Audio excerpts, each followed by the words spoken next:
With a public hearing for the ordinance amending the fiscal year 17-18 budget ordinance to remove section 6 regarding council training and travel. If there is anyone here to speak, please step forward.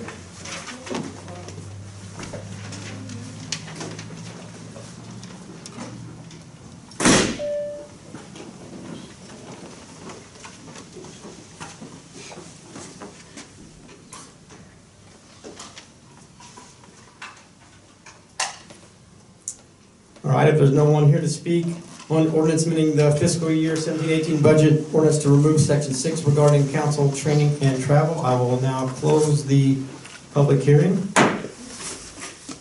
Next, I'm going to open it back up. Another public hearing for ordinance to amend the budget ordinance for the town of Batesburg-Leesville for fiscal year 2017-2018 to add a new position in the fire department. If there's anyone who would like to speak, please step forward. Mayor, I'd like to have some clarification on that.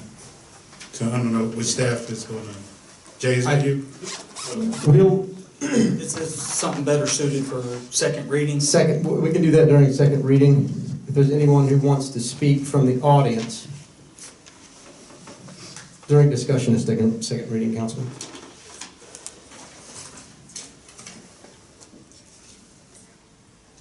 Okay, if no one is from the public is wanting to speak at this time, I'm going to close the public hearing and call to order our meeting for our regular council meeting, town of Batesburg-Leesville, January 8th, 2018, at our beautiful town hall. I would like at this time to introduce Mr. Otho Sheely for our invocation. Or not our invocation, I'm sorry. I'm going to have Charles do our invocation. Otho, you're going to do the pledge. I promise not to make you pray. If Councilman Simpkins would please say our prayer. Absolutely. Let us bow for a word of prayer. Gracious God, we're so thankful, oh God, to see the dawning of a new year, oh God. That you've blessed us, Lord God, throughout 2017 and so fit, Lord God. Not because we've been so good, God, but because of your grace and your mercy to allow us to see another year to come to pass. Lord, we ask your blessings upon this council. Some are new, Lord God, some are continuing, God. But Lord, give us the courage and the wisdom and knowledge, Lord God, to be the best public servants that we can possibly be. Anoint us afresh and anew, Lord God, that we might do the best job, God, with what you have blessed us with to serve the citizens of Batesburg-Leesville. Bless this council, Lord God, and this administrative staff, God, and here in our community, Lord, that we might make good decisions, God, after seeking your face, Lord. And bless us now, Lord, as only you can bless. Come into our midst this evening and be for us what we cannot be for ourselves. These blessings we ask in Jesus' name. Amen. Amen. Amen. Thank you. And at this time, for number 3, a little explanation real quick. I thought it might be a nice idea to have a veteran from the community lead the Pledge of Allegiance at each meeting. So our very first veteran, I'll give a little history, is a very dear friend of mine, Mr. Otho Sheely. Otho served in the Army Air Corps during World War II from January 1945 until November 1946. Upon entering service, Otho completed basic training in Biloxi, Mississippi, received advanced training as a B-29 gunner in Fort Myers, Florida. As fate would have it, instead of heading to the South Pacific, Mr. Sheely was sent to Germany to serve as a medic. In Germany, Otho administered medication, provided shots, performed first aid for fellow soldiers, and just before leaving Germany, Otho was able to sit and watch some of the proceedings at the Nuremberg trials, and still retains his ticket to this date, Section 291, Seat 211. Since returning home, Mr. Otho completed his education at Newberry College, and then worked as a chemist in Savannah, and later he would answer his father's call to return to Leesville and help run the family business, which is Economy Furniture in Batesburg-Leesville. Mr. Otho, it would be an honor to have you come and lead us in the Pledge of Allegiance to our flag. Thank you. I'm very honored to ask to do this, and I want to say that I think that the Pledge of Allegiance is certainly in order. I still think that nearly every time we will look around when we're at ball games, if they're still doing this, then we see some people that are not doing it, and that disturbs me. So I'm real pleased that we still can be living in a land of freedom and be able to enjoy the many things that sometimes we overlook enjoy. So let us pledge allegiance to our flag. I pledge allegiance to the flag of the United States of America and to the republic for which it stands, one nation under God, indivisible, with liberty and justice for all. Thank you.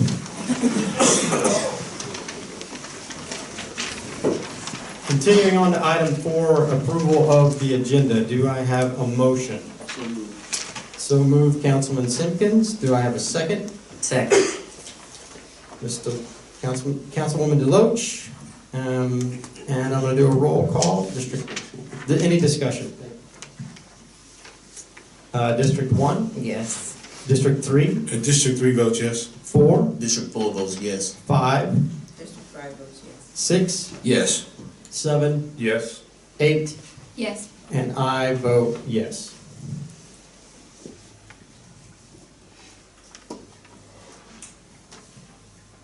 On to item number 5, adoption of the minutes. Number A, regular council meeting December 11th, 2017. Do I have a motion? Motion to adopt. Simpkins. Do I have a second? Second. Deloach. Any discussion? District 1? Yes. 2?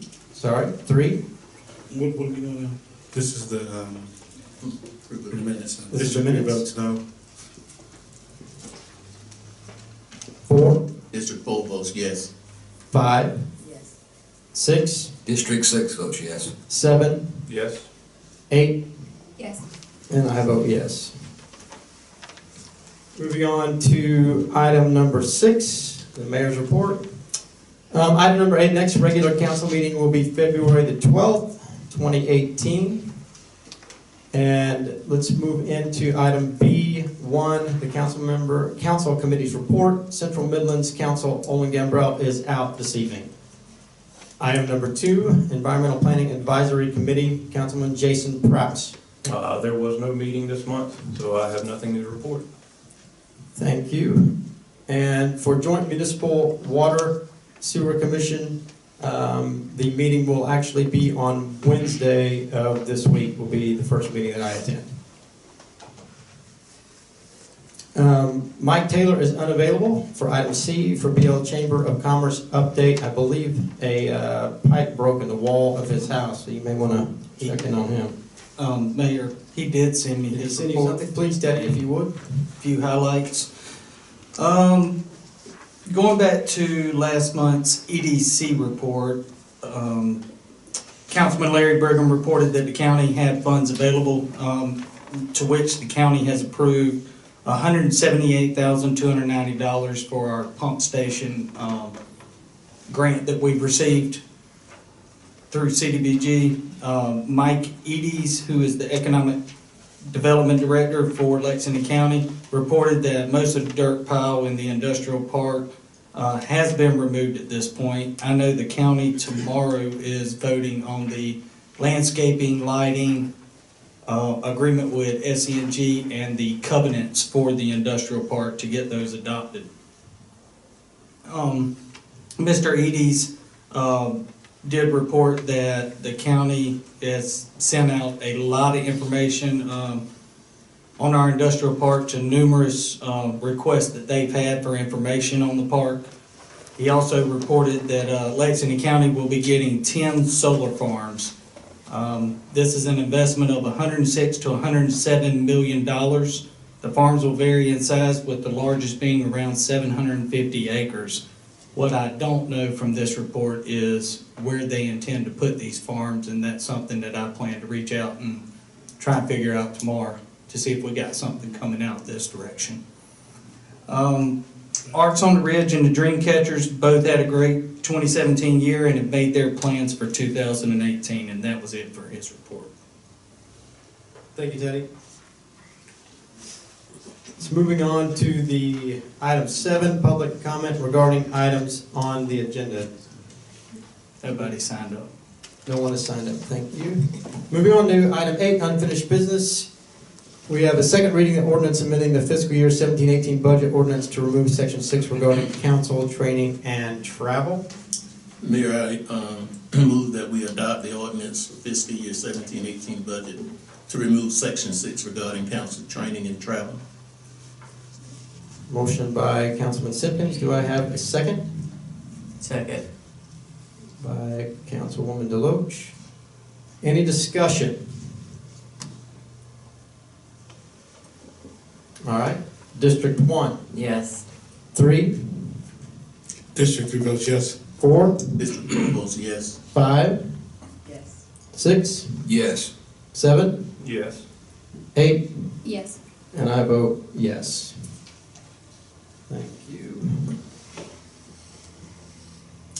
Continuing unfinished business, item B, second reading of ordinance to amend the budget ordinance for the town of Batesburg-Leesville for fiscal year 2017-2018 to add a new position in the fire department. Motion to adopt. I have a motion from Councilman Simpkins. Do I have a second? Second. Second by Councilwoman Holman. Any discussion? Mayor, I have Yes. a question with the involving that contract.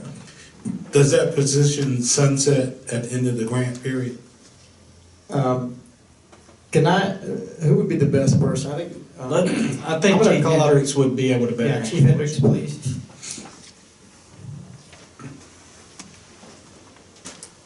Just to kind of renew everybody's recollection, in November, y'all voted, had first reading.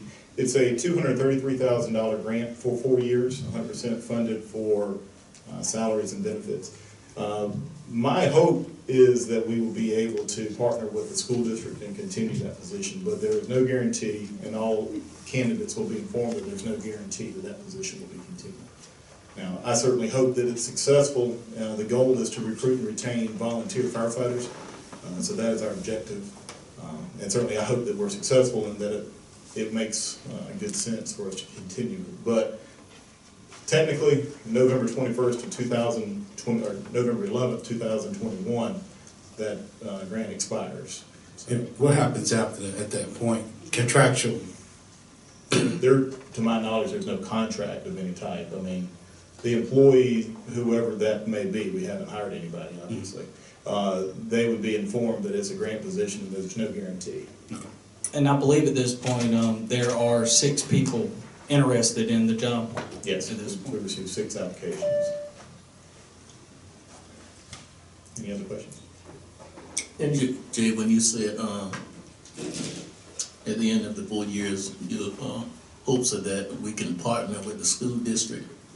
The position is a recruitment and retention position. We want to recruit new volunteers and retain the ones that we have. The primary role of that position is going to be working in the school district's Career Technology Center, teaching Firefighter 1 and Firefighter 2 curriculum. We've met with Dr. Gary and his staff and have had a great start to get the ball rolling. And Dr. Gary has expressed interest that if the town is not able to maintain it, they may choose to maintain it. Personally, I'd like for it to be some type of a partnership similar to the school resource officer, so that they can remain a full-time employee of the town of Batesburg-Leesville and the fire department, and we would have more oversight with that program to ensure that we're able to recruit those young people. But that's where that partnership comes in, is that program. You mentioned the school resource officer. That contract, I believe, is a 50-50 contract partnership with the school district. I would defer to the town manager on that. Currently it is. I have been sending out some updates that we will be taking on the high school resource. Let's not go too far into this. We're getting kind of off. Currently it's 50-50 on the resource officer. Let's answer the question. Yeah, thank you. Is there a plan for our 50% presently? For the firefighter position? Yes. No, sir. There is No plan. There's no guarantee, and again, Just a hope and a prayer.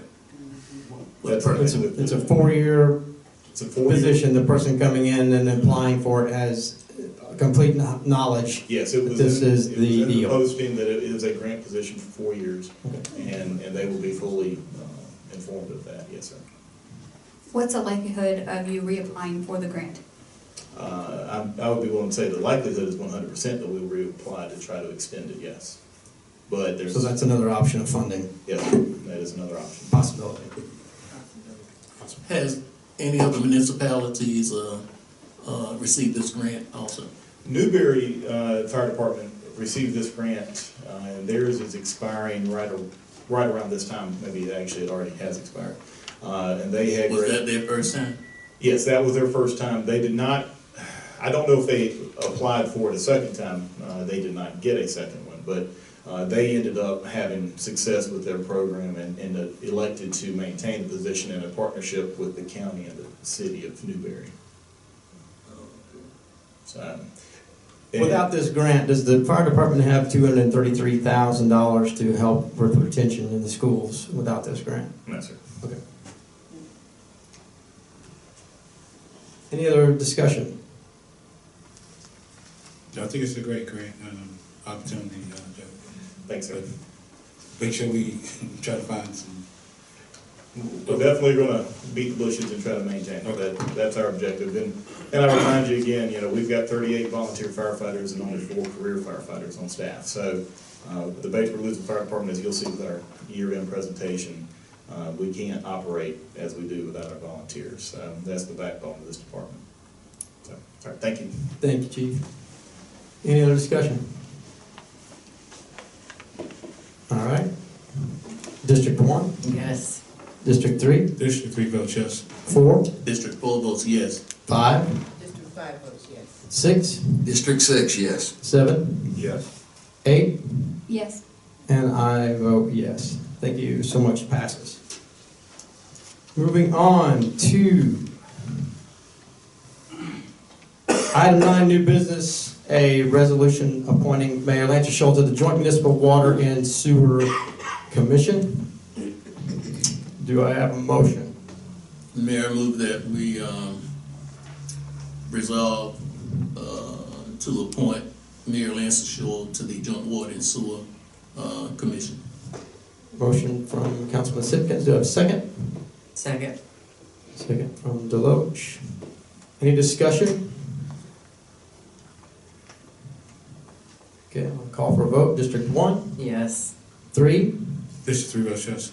4, District 4 votes yes. 5, Yes. 6, Yes. 7, Yes. 8, Yes. and I vote yes. Passes. Thank you.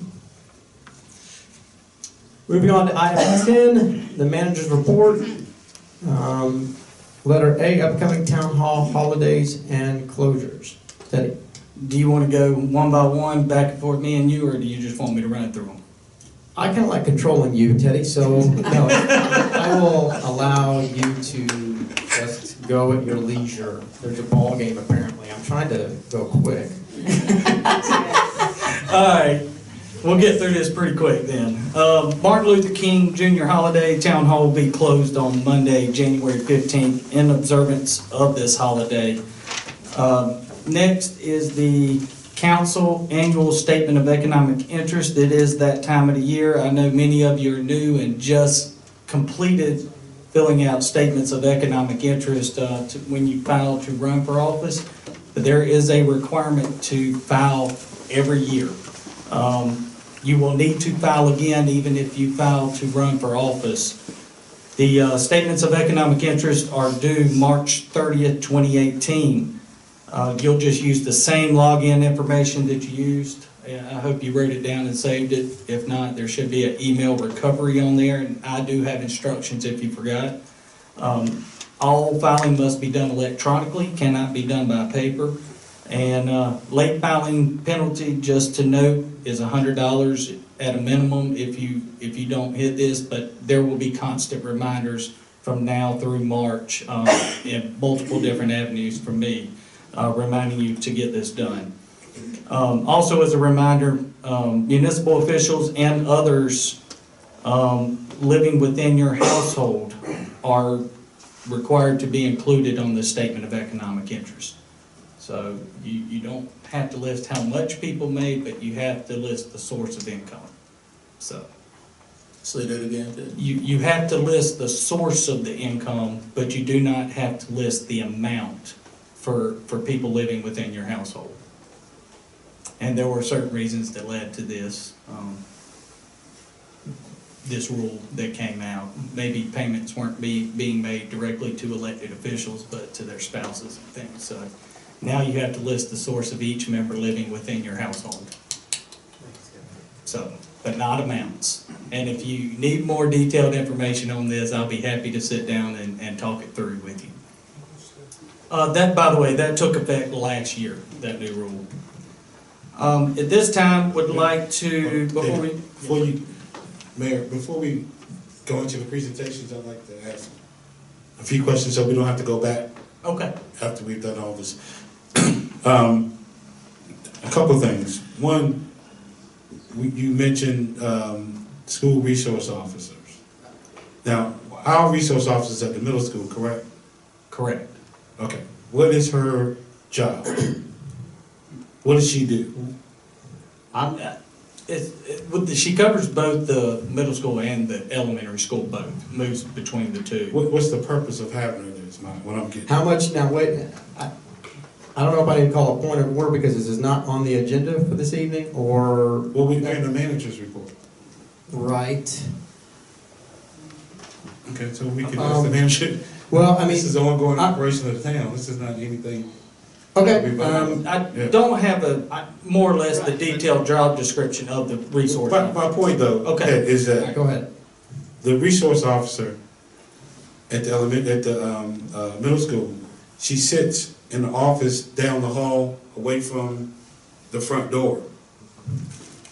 If the purpose of her being there is to prevent active shooter or intruder or something like that, her having an office away from the main door defeats that purpose. And now that we're getting into wanting to do the same thing for the high school, we need to address that. She needs to be sitting up front so that Ms. G's not the person, the first person that a bad guy encounters. Right. I understand the thing about the car, but the police car has never made an arrest that I'm aware of.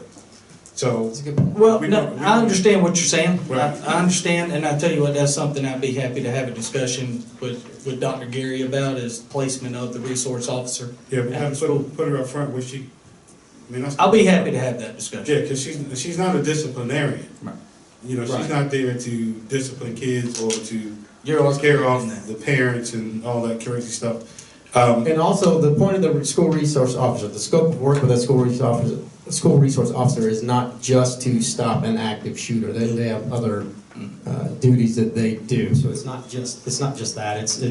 It's criminal, any criminal activity inside of the school. So they need a desk, and they need a place We've to been in a bad operate. situation. We need a police officer for elementary school kids. That's and middle school kids. I don't know. Yeah, I mean, we all want to protect the kids. Everyone. I mean, How many arrests has she made at the middle school? I don't know. I mean, I don't know. Okay, well, I'm saying that's our employee. So we want to make sure that that this position is being used at its maximum. Right.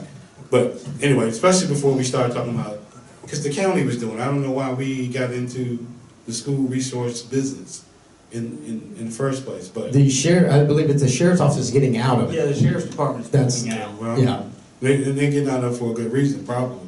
Now on the sale of the brush truck, did we pay $300 in sales tax? $300. Yeah. Why? Any vehicle purchased or sold has a sales tax.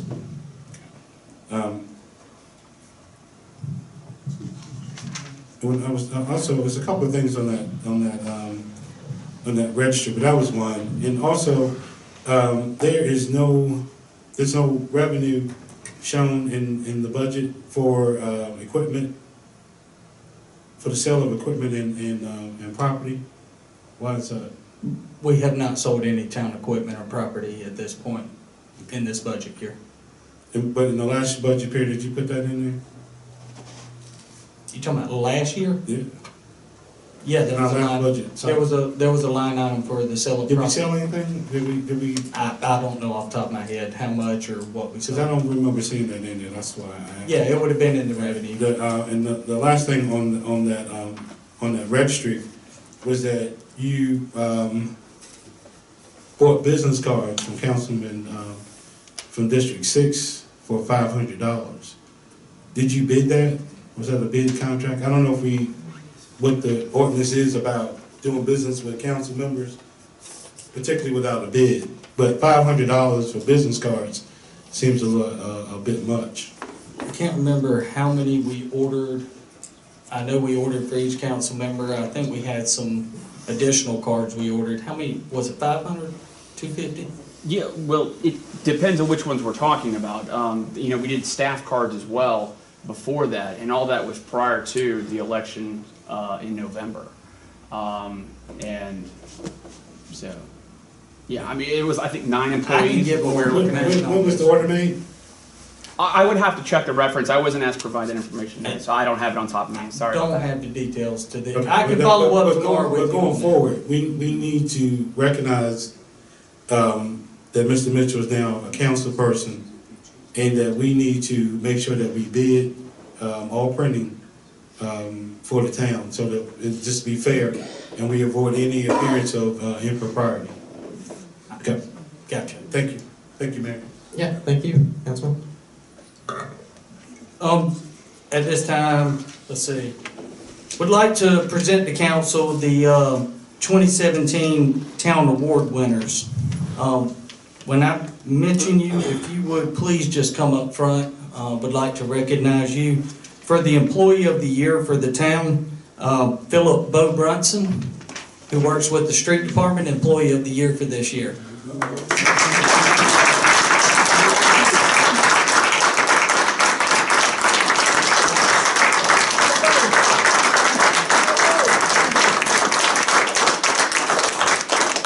Just, if you'll stay there, Bo, I'd appreciate it.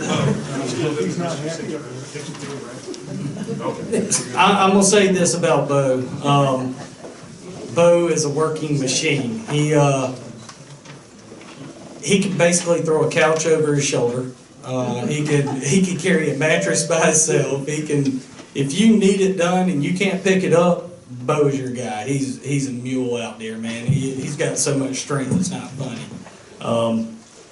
But Bo seriously is one of the hardest working people we have in this town, and it was an honor to see Bo get this award this year. If you see Bo fighting a silverback, you better help the silverback. That's how I run the joke. If I see Bo fighting, I'm not getting anywhere near. Congratulations, Bo. We appreciate it very much. Also, this year, we started a Supervisor of the Year. One thing about the Employee of the Year award is that supervisors and department heads, they're not eligible for that award. And we have so many supervisors out there and department heads that are doing many great things. They're working hard, and we felt like we needed an avenue to reward supervisors and department heads. And this year, the Supervisor of the Year award goes to Tim Shumpert.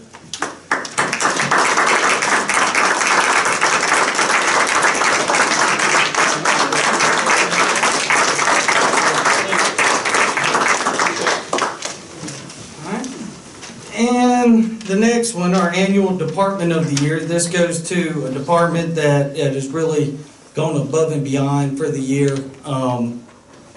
And I can tell you, I think you'll look at statistics tonight and see what they're doing and see that their job is becoming more and more, it's becoming tougher. They've got more and more demand for calls for service. And with that, we felt it fitting to award the fire department this year for the Department of the Year. And all of you guys, my close.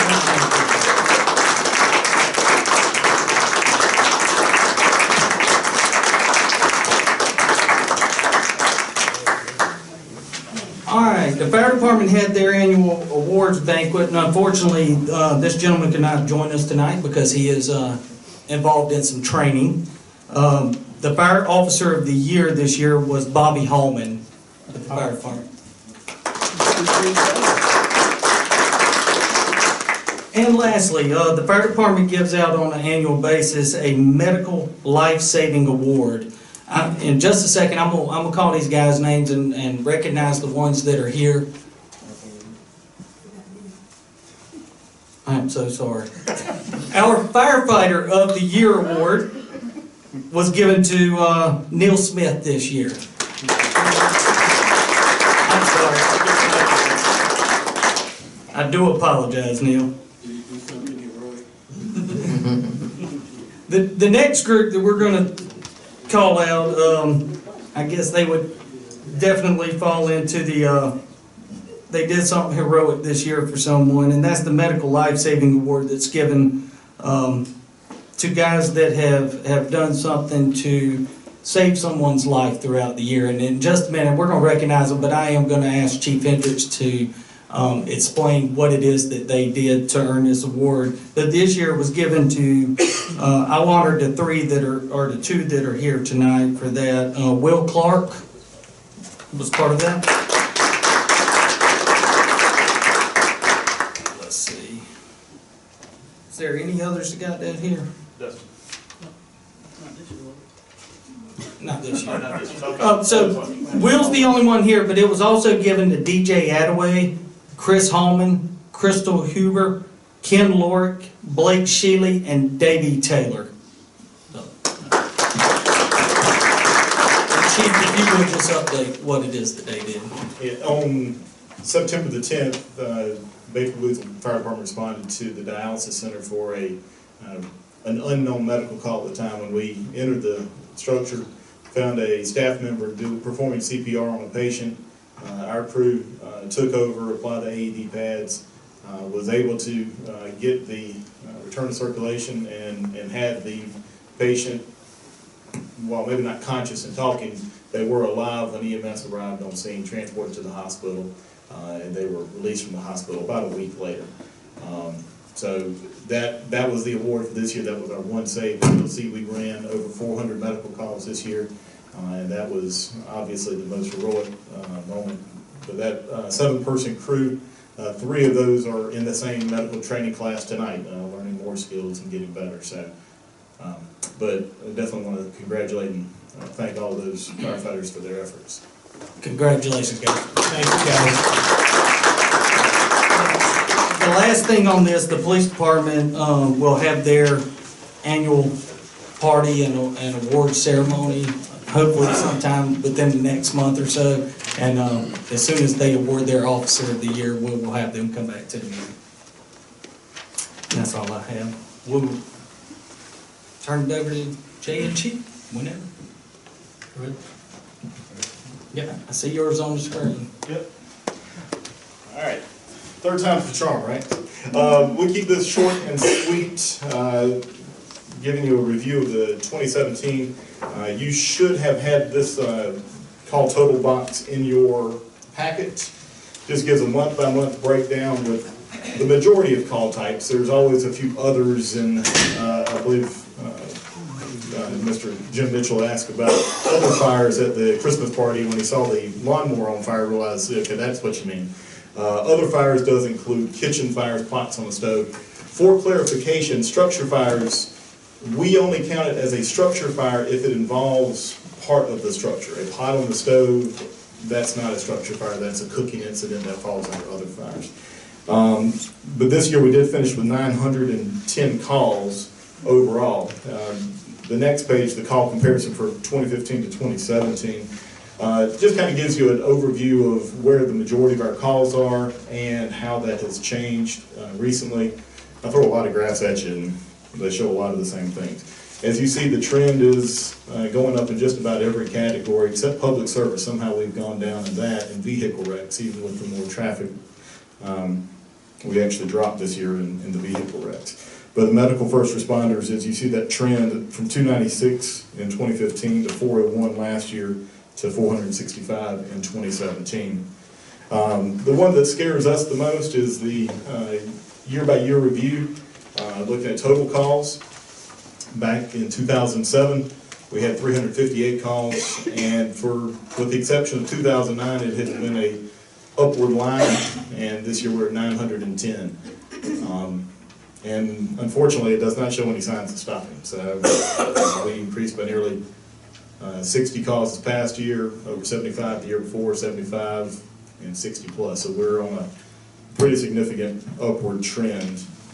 And one more, the blue line that you see, that represents those medical calls. A lot of times in the fire service, you hear that the fire service runs medical calls because we don't have that many fires anymore. But if you notice, the fires have actually gone up this year. Part of that, a big significant part of that, has been our mutual aid with Lexington and Saluda counties. With manpower shortages in Lexington County, they have called for a tanker. So oftentimes we may be going a little bit further out with a tanker, not taking as many personnel. Our in-town structure fires this year in 2017 was 8. That was slightly up. I left that note over there, but I think we had 5 in-town structure fires last year and 6 the year before. Actually, I think it's on our next slide. Jay, Yes, yes, sir. you did not separate the local calls in reference to assistant calls of the department. On this slide right here, your last slide, the firefighter participation, we did break it down as far as the in-town structure fires. We do kind of determine that's our, the fire department is the only ones that will come and put the fire out. EMS will come and provide medical care, police work accidents, but we're the only ones in the community that put out fires. And obviously structure fires are our biggest priority. On this slide you see that we had 8 structure fires in town this year, and again, some are minor, some may just be a small fire in the wall, some may be a total loss. But this year we had 8, 6 in 2016, 7 in 15, 3 in 2014, and 10 back in 2013. So it kind of fluctuates, but we see kind of an average of around 6 or so over that decade. Do you have the total numbers for in town and As far as other departments? As far as structure fires, yes, but I don't have it broken down as far as county versus Yes, town. But I can provide that to you. I can send that to Teddy and he can pass that on to you. That won't be a problem. We can break it down for Lexington County, Saluda County, and the town. Well, one of the trends that we wanted to show here, and this goes back to the grant position, is that we have seen a drop in volunteer participation through the years. Daytime, we've got 2 personnel on duty. I'm Monday through Friday, and then we have a firefighter that works 24-hour shifts. We have 3 that rotate that. So at most, at one time, you've got 2 full-time employees on duty, Monday through Friday during the business hours. At nighttime, you only have 1. So when you see 12.4, 11.5, you're looking at 10 volunteers that are responding to those fires. A lot of that is dependent upon time of day, work schedules. We've got 9 volunteer firefighters that are career firefighters elsewhere, so they've got swing shifts. We've got Michelin employees, and we've got the gamut. We've got people behind me that work in town, in Gilbert, and in Aiken. So you just kind of, it's a luck of the draw who you get when you have a structure fire. So, but I do want to present that because, again, we're fighting the battle to try to maintain our volunteer base and our core, and again, that's fiscally prudent. The line item's around $30,000 a year for volunteers, so that's less than 1 full-time employee. So we're trying to be good stewards of the money and good servants to our community. So, does anybody have any questions about? I have one more clarification, Jay. Yes, sir. Now, on the call growth slide, you had fires, total 217 was 109. And the last page, you had fires in town were 8 for 2017. Well, again, drawing the distinction, that last one was in-town structure fires. So we're That's not only structure. only structure. So we're not counting car fires, we're not counting grass fires, woods fires, those other type fires like the lawnmower. This is only structures that are on fire. We, again, if you look back, That could be in or out of town. well, on this slide, it's specifically in town. Just They're all in town, and if you want those addresses, I can provide that as well. I know we were on Hampton Terrace back in December. Right. Do Mill you Street. have total structure fires? That is on your first one, the breakdown of 2017 was 39 total structure fires. So again, 8 in town, leaving 31 either in Saluda or Lexington. The majority of those are in Lexington County. Our call volume is much greater in Lexington County, obviously. With the structure fires, you have total of 39 for the year, Yes, sir. and 8 were in town. Yes, sir. And again, we do sometimes just send one truck to assist Lexington or Saluda County with water supply in rural areas. It's still a structure fire that we respond to, but resources for an in-town structure fire, you know, it's kind of all hands on deck, but if it's in the county, it's as requested. Chief Hendricks, could you go to the prior slide? This to me is alarming.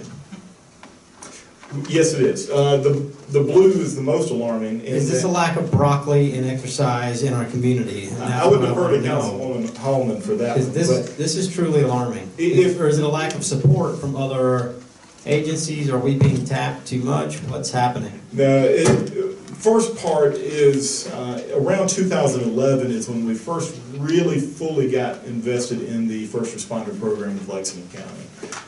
And then it's been a steady increase. There were some changes in the dispatch protocol. So whenever you call 911, the questions that you're being asked and what prompts a first responder response. You know, we are not dispatched to every medical call in town. We are dispatched to the high priority, high acuity, to use EMS's terminology. So if it's a heart attack, if it's unconscious, if it's breathing difficulties, chest pain, those type of calls, we go to the high risk ones, the highest danger. That's what we're dispatched to. Now, that took place, I believe in 2016 was when they did change the Pro-QA dispatch.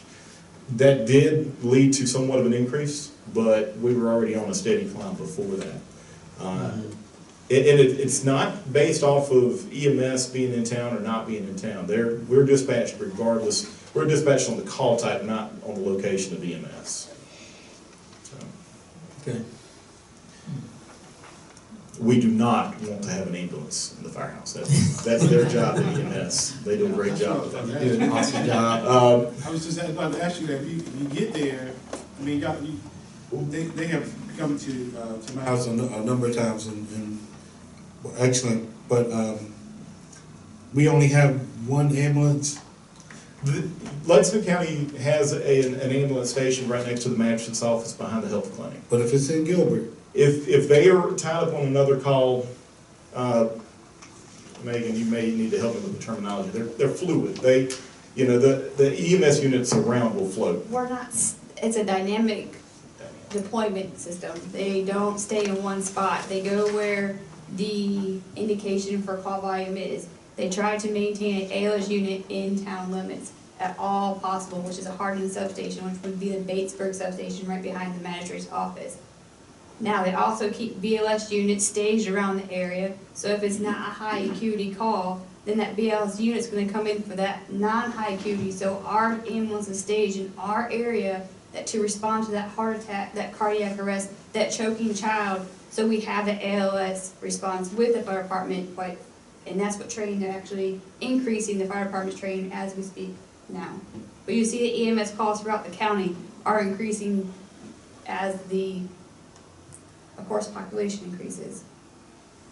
And just for terminology's sake, BLS is basic life support. That's kind of your non-critical calls. And ALS is advanced life support, which goes back to that higher acuity, the cardiacs, the breathing difficulties. she's speaking a little. She's used to speaking. I apologize. But just to clarify, you know, we Get provide. another ambulance though? Do we need to get Chad on top of Joe Mergo to? I never believe I've heard heard, that. what is the annual cost that they keep, 700,000 a year or something they say it takes to run one ambulance at Lexington County, isn't it? I would have to get the numbers, exact numbers to you. Pretty sure that's what Murgo has said at numerous presentations he's given. It's 700,000 or a little more on an annual basis to run one ambulance in the county. Probably so. Just to let you guys know, if an ambulance comes out of this area, we have a stack deployment monitor in the dispatch center, in where all the dispatchers are, and if there's a call comes in Batesburg, they're automatically sending another truck to Batesburg to stage in this area. So yes, a call might be going out in Batesburg, but there's another truck coming this way to take that place so that the citizens of Batesburg-Leesville are actually covered by the ambulance. Anybody have any further questions? Thank you very much. And Seth, you may need to take executive. I may just.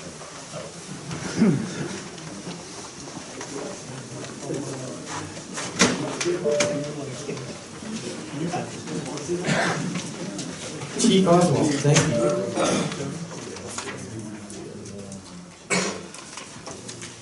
Folks, I apologize if I burst out in coughing. I had this upper respiratory thing last week, and I'm over that part, but I'm not over the coughing part of it. Okay, first slide. First slide is the incident reports in the past 5 years, which includes, of course, the last one this year. As you can see, in the last 5 years, they've been pretty level. In 2015 was the peak of the last 5 years. We went over just a few reports from last year. If you turn to the page, it's not a slide on it, but the page behind yours, which is this here. This gives you the breakdown of what's on those reports. This is actual incident reports that we took during the year, officers took during the year, and they're broken down into each individual type incident that the reports are taken from. There's 2 pages, front and back page there, that you can look at each individual report. All of them basically went down this past year, except for about the middle of the page, you see drug crimes. They went up on drug and narcotics violations and on drug equipment violations went up. The other one that went up some was down near the bottom of the page, which is burglary and breaking and entering, went up about 10 reports from the year before.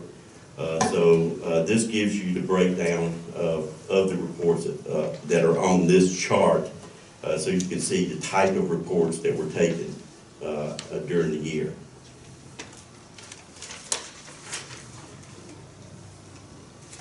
The second slide, are accident reports, 5-year report on accidents. As you can see, they've been pretty level. After 2013, we had 230 last year of accident reports. There again, too, there's the second page. If you flip to the second page behind that, it shows you the flags of where the accidents happened around town. Last year, those 230 accidents.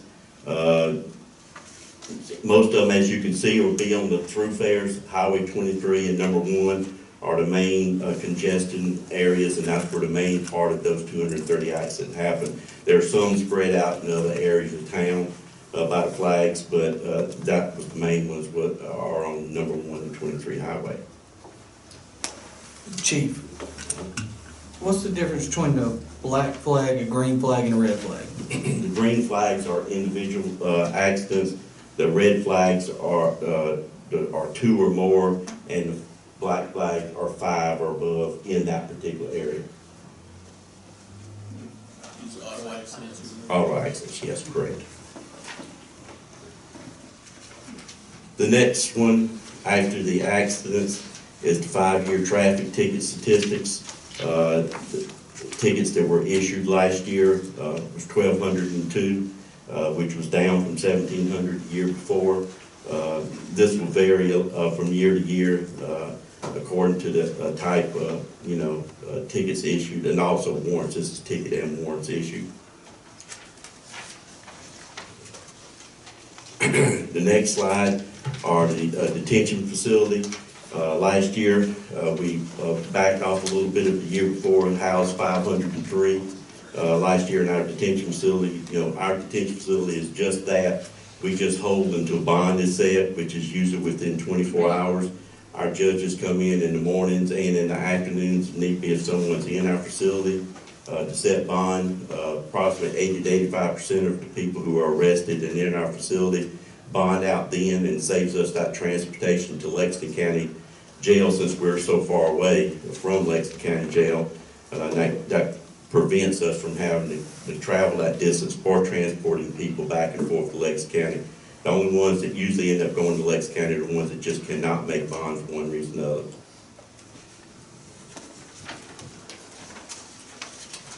Next slide are the 5-year dispatch calls for service. As you can see, that went down a little bit from last year, 14,243 down to 13,000 last year. All our statistics have gone down this past year, which of course for us, that's good. We're opposite from a business. In business, you want everything to go up. In our business, we want everything to go down. And pretty much that's the way it was last year, including our dispatch calls.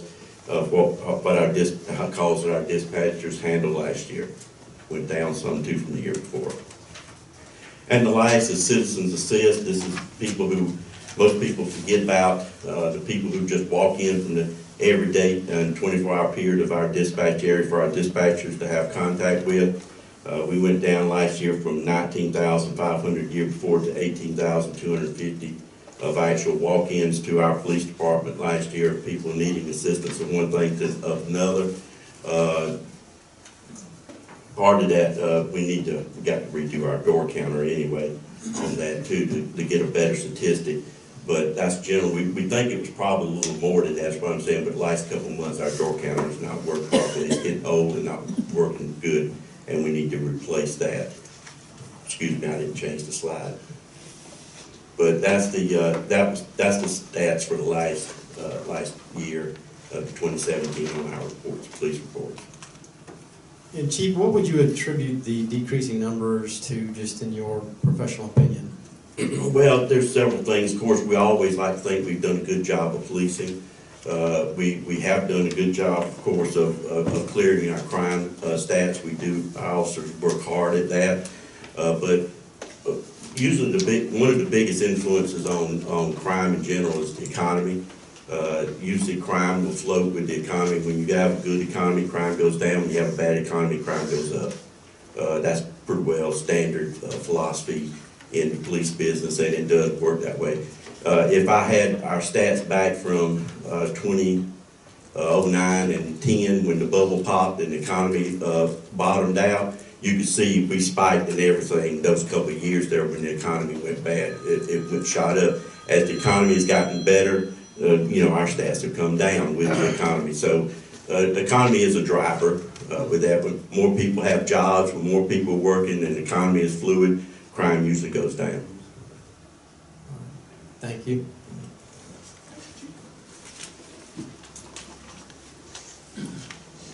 Moving on to item 11, executive session. We have 2 items this evening. Item A, receipt of legal advice to discuss contractual matters related to indigent defense. And item B, discussion of contractual matters relating to town judge. Mayor, move that we go into executive session to discuss these contractual matters. Motion by Simpkins. Do I have a second? Second. Second by Deloach. Any discussion? District 1, 3, District 3 votes yes. 4, District 4 votes yes. 5, Yes. 6, Yes. 7, Yes. 8, Yes. and I vote yes. We will now into executive session.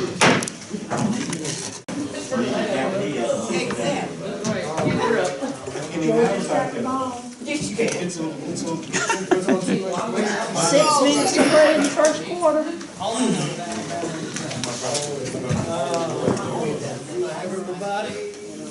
Yes. Motion to return to regular session. Motion to return to regular session by Councilman Simpkins. Second. I have a second. I have a second by Councilman Hallman. Let me find my notes here. Sorry. And, any discussion? And, District 1, Yes. 3, Yes.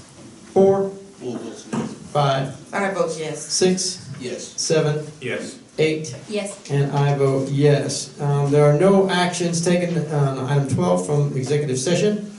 Potential agenda items for next month's meeting, item 13, February 12, 2018. Any discussion on that?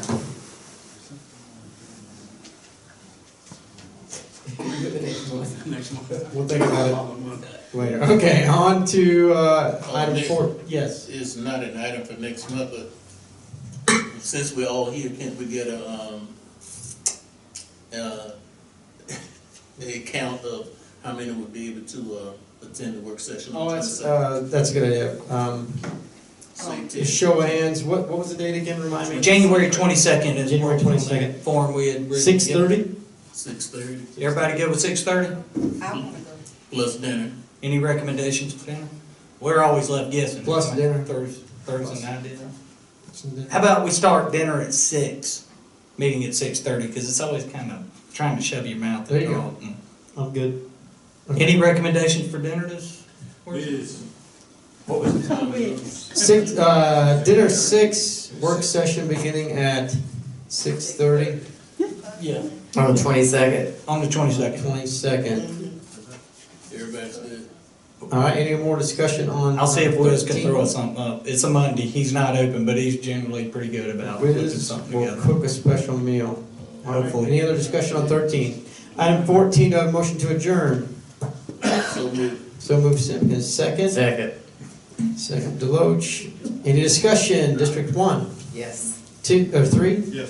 4, 4 votes yes. 5, 5 yes. 6, Yes. 7, Yes. 8, Yes. and I vote yes, we are adjourned.